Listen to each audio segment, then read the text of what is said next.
Next point we have to study is the variation of entropy with temperature.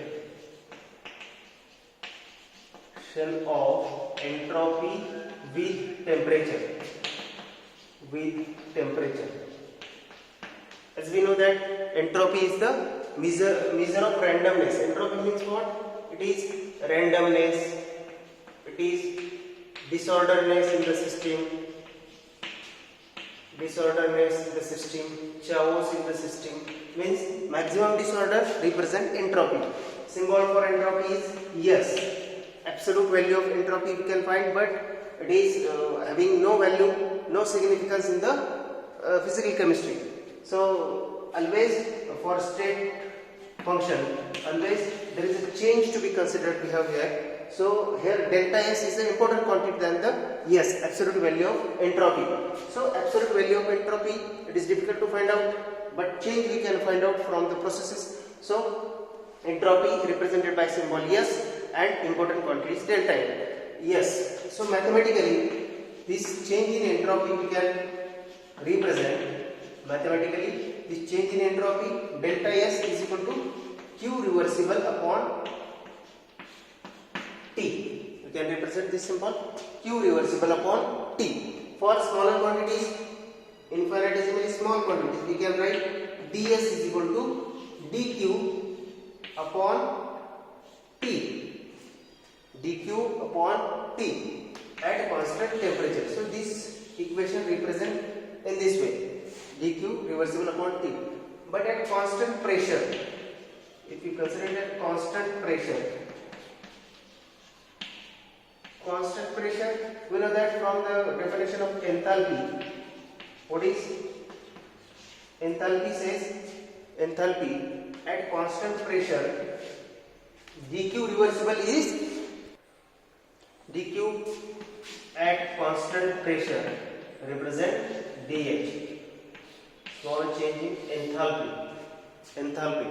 So at constant pressure, heat change represent the enthalpy. So dH. Now we can replace this term. So ds is equal to dq at constant pressure dsp. At constant pressure we are measuring this. So dq is a dH upon T. dH upon T. Now look at the definition of heat capacity at constant pressure. The equation for this heat capacity at constant pressure is the dH by dt at constant pressure. dH by dt. So if we want to measure the value of dH, then how can it be represented? It can be represented in this way, Cp into dt. So dH is represented as Cp into dt. So we can replace this dH term. So dsp is equal to, here dH represented by another Cp dt upon T, or we can write dsp is equal to Cp upon T into dt. Now if when we integrate this equation between limits, integrating equation between limits, here for S2 to S1, here limit T2 T1. So we can write this equation dsp, constant pressure from S1 to S2, so equal to integration from T1 to T2 Cp dt upon T. So how can I find out this value? Here dsp, here we can find out S2 minus S1 equal to T1 T2 Cp dt upon T, or it may be represented in this way, delta S. So entropy change that we have to find out here at constant, entropy change, the variation of this one with temperature Cp upon T into dt. Okay, when we find out this value Cp upon T into dt, we are able to find out the value of delta S. So delta S we can find out by knowing this value Cp upon upon T into dt. How can we know this value? This value we can know by plotting a graph of Cp upon T on y-axis and versus temperature on the x-axis. Okay, versus temperature on the x-axis. When we plot this graph, we obtain such type of graph from two temperatures T1 and T2. Between two temperatures, we can find out the sub quantity by plotting a graph of Cp upon T versus T. So area under this graph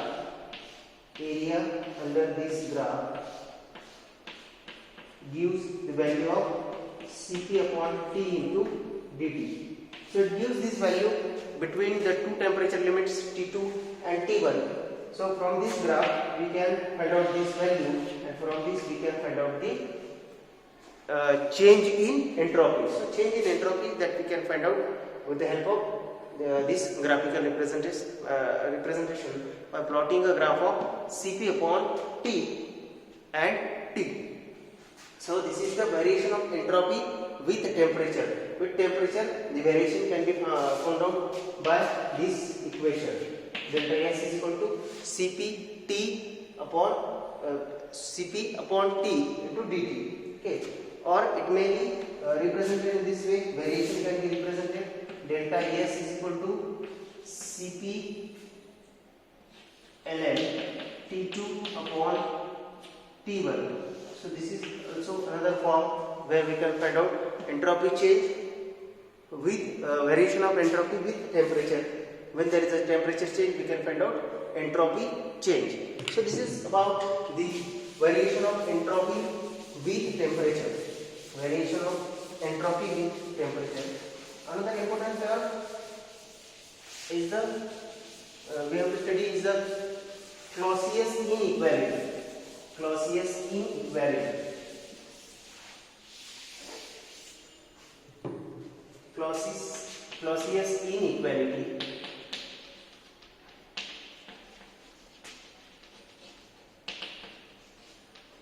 Clausius inequality. Now, in Clausius inequality, see the statement for this Clausius inequality. The statement is for in this case for any possible cycle,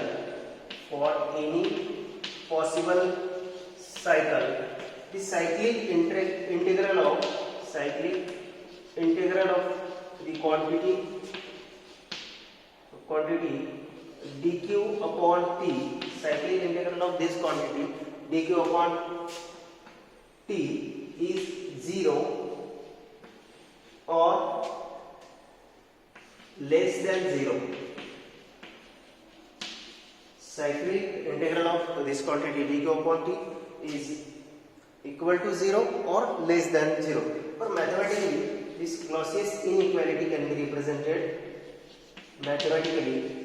We can represent this Clausius inequality, cyclic integral represented in this way. Cyclic integral of this quantity dq upon t is less than or equal to 0. Okay, so this is Clausius inequality for any possible cycle. Any cycle to be possible, there is always this dq upon t, cyclic integral of this quantity must be 0 or must be less than 0.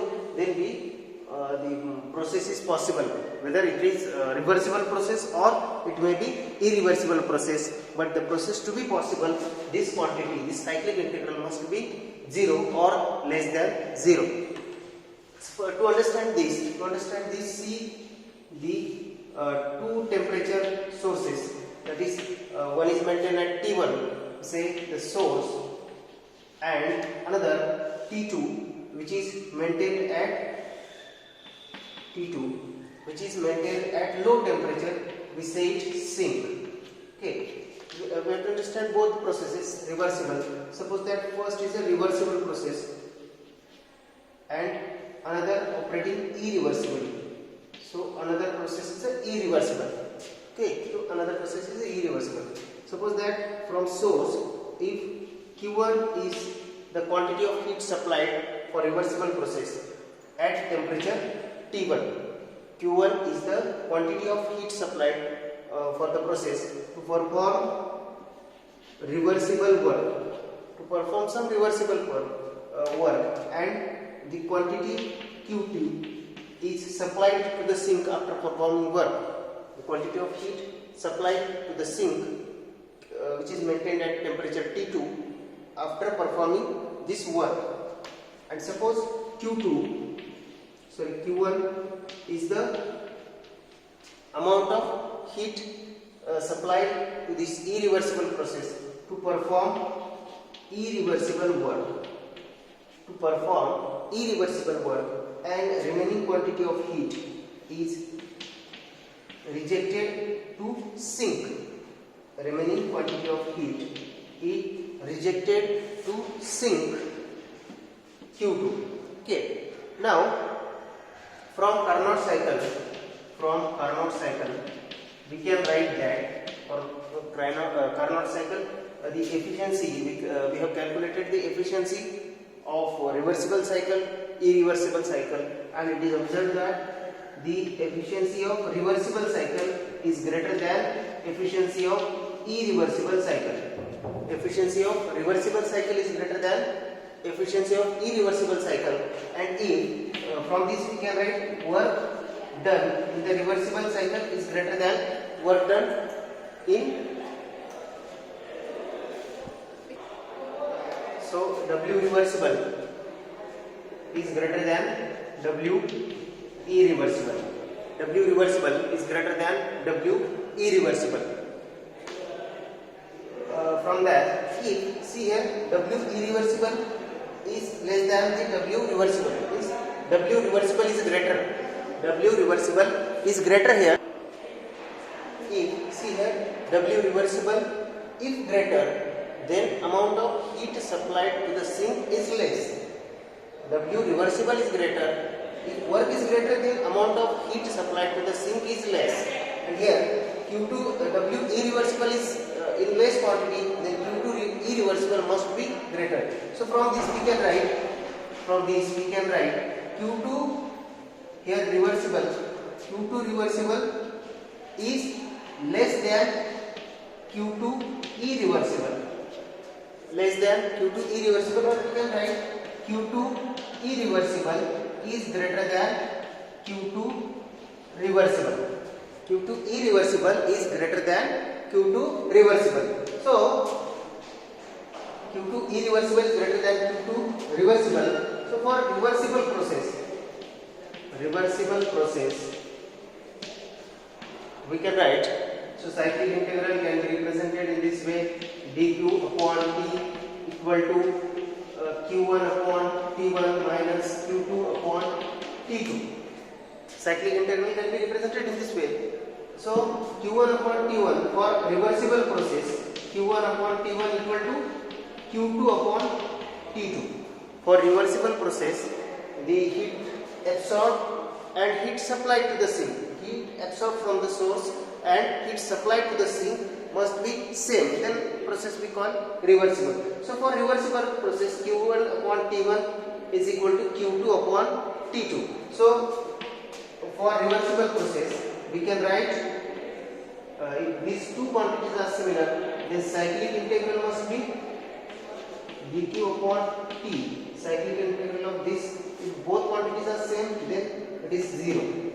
So for reversible process, cyclic integral of dq upon t is 0. One condition is maintained here from the definition of this Clausius inequality. For any possible cycle, cyclic integral of dq upon t is 0 or less than 0. It may be negative. So it's 0. So here first condition for reversible process, dq reversible upon t, dq upon t, cyclic integral of this is 0 here. So the reversible process is possible here for any possible cycle. So this reversible cycle is possible because the quantity, according to Clausius inequality, the cyclic integral of this quantity is 0. Let's see for irreversible process. For irreversible process, let for irreversible process we can write the cyclic integral dq upon t equal to q1 upon t1 equal to q2 irreversible upon t, q2 irreversible upon t for irreversible process we are writing here. dq upon t cyclic integral is in the similar way we can write q1 upon t1 minus q2 upon t2. Now from this we can write here cyclic integral of dq upon t equal to q1 upon t1. From reversible process we can write q1 upon t1 equal to q2 upon t2. So q2 reversible upon t2 minus q2 irreversible upon t2. q2 irreversible upon t2. So if we write cyclic integral of dq upon t, cyclic integral of dq upon t, cyclic integral of dq upon t equal to this q reversible minus q2 reversible minus q2 irreversible, here t2 same denominator, so t2 we can write dq upon t, cyclic integral of this dq upon t for irreversible process q2 reversible minus q2 irreversible upon t2. So for that let's see that we saw q2 reversible is less than or q2 irreversible is greater than q2 reversible. So this quantity is greater, q2 irreversible is greater than q2 reversible. If this quantity is larger, this quantity is less amount, then the total value of this equation becomes negative. So it becomes equal to less than 0, that is negative, because this value is greater. As from previous equation, w irreversible is less, w reversible is greater. So w irreversible is less, then this quantity q2 irreversible must be greater. So it is greater than this one, q2 reversible. So if this one is greater, then q2 irreversible is larger. So if we minimize the larger quantity from the smaller one, then the value must be less than 0, so negative. So it indicates for irreversible process cyclic integral of dq upon t is less than 0. Negative means it is less than 0. So it proves for irreversible process cyclic integral is less than 0, and for reversible process cyclic integral equal to 0. For reversible process cyclic integral equal to 0, and for irreversible process cyclic integral less than 0. So it proves the Clausius inequality that for any possible cycle, whether it is reversible or irreversible, for any possible cycle, cyclic integral of this quantity dq upon t is 0 or less than 0. And remember, it is always 0 for reversible process and it is always less than 0 for irreversible process. Cyclic integral of this quantity, and then this cyclic process is possible. Okay, so this is Clausius inequality, where this Clausius inequality represent the condition for cyclic process to be possible. Because when dq reversible, this quantity, the cyclic integral of dq upon t is greater than 0, then cyclic process is not possible.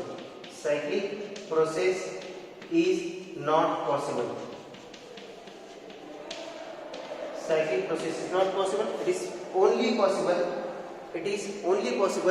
when the cyclic integral of this quantity is equal to or less than 0. This is Clausius inequality. Now, next point.